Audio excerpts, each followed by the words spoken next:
entanto, isso é também um risco. Jonas diz uma coisa muito interessante: quanto mais eu vou crescendo em liberdade, em independência do ambiente, mais riscos a gente vai ter.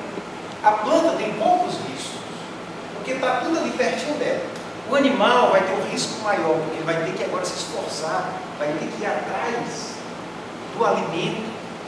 O metabolismo não é mais uma coisa garantida. Ele vai ter que ir atrás da comida para se fazer o metabolismo dele. Então, quanto maior é esta liberdade, mais perigo o animal, o organismo vai ter em relação à morte. Mais vai estar, digamos assim, entre a morte e a vida, vai depender dele. Bem, estamos ali num animal que demonstra maior liberdade, maior, digamos, independência do meio ambiente. Mas, Jonas diz, é interessante que em nenhuma fase desta liberdade crescente se dispensa a necessidade. Liberdade, que é uma certa independência, vem sempre junta com uma necessidade. Por exemplo, a planta tem liberdade de escolher o que eu vou usar, o que eu não vou usar, mas tem que escolher. Tem que escolher. Precisa fazer, digamos assim, precisa trocar energia com o ambiente. Tem uma certa liberdade em relação ao ambiente, mas precisa do ambiente.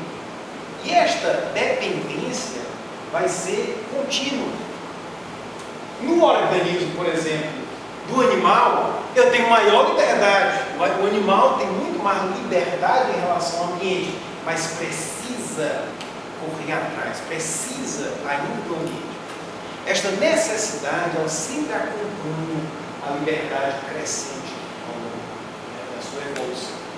Bem, eu não vou me alongar bastante, vou agora passar para o último estágio de uma liberdade crescente, que seria no organismo humano.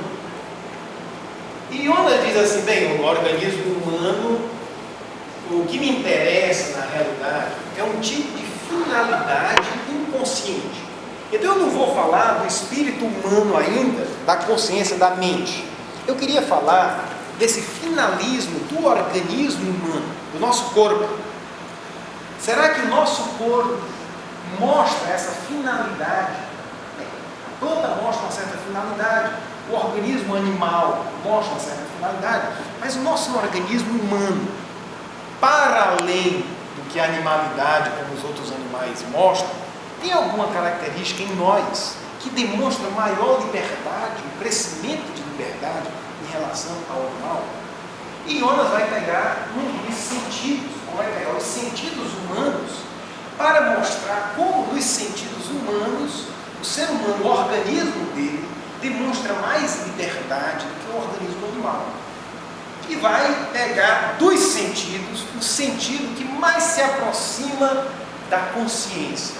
É como se Jonas quisesse chegar no corpo, aquele limite entre o corpo simplesmente orgânico, nosso, para o espírito consciente. Mais uma vez eu disse para vocês, digo ainda, que o que interessa a ele é um finalismo, uma finalidade inconsciente.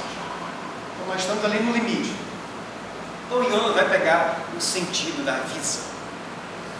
E tem um artigo belíssimo que Jonas descreve a visão humana, como a visão humana, ela demonstra uma liberdade fenomenal do espírito. Do espírito que vai agora dar um outro passo, que vai ser depois da consciência. E ele demonstra essa liberdade, digamos, descrevendo como é a visão. Como é a visão humana? A visão humana, ela praticamente tem uma função, que é construir imagens. Nós construímos imagens do mundo físico. Nós abrimos os olhos e vemos o mundo à nossa frente. Construímos uma imagem. E na realidade, essa é a primeira coisa que nós, seres humanos, nós construímos imagens. Desde o homem primitivo, nós fazemos imagens do mundo, como nós percebemos esse mundo, nós criamos em paredes, fazemos, né? Agora a imagem, ela é muito interessante, porque a imagem que o ser humano produz não é simplesmente simplesmente igual à imagem de um animal. O ser humano, ele produz a imagem, tem algumas características. Uma delas é que a nossa imagem não é um retrato fidedigno de como é a realidade. Nós, geralmente, interpretamos a imagem, ou vemos o mundo já intencionalmente. Já existem aqui alguns elementos de intencionalidade do espírito consciente. Quer dizer, nós já percebemos o mundo de acordo com as nossas intenções, com as nossas preferências. O pessoal diz que nós vemos às vezes o que nós queremos. Quer dizer, a imagem humana, vocês podem lembrar, por exemplo, do impressionismo, essa corrente francesa, que dizia que o mundo não é simplesmente como nós o vemos, mas o mundo, ele é já uma interpretação de como nós o vemos. Então, se você pega uma tela de Claude Monet, você vai ver ali a percepção dele da realidade.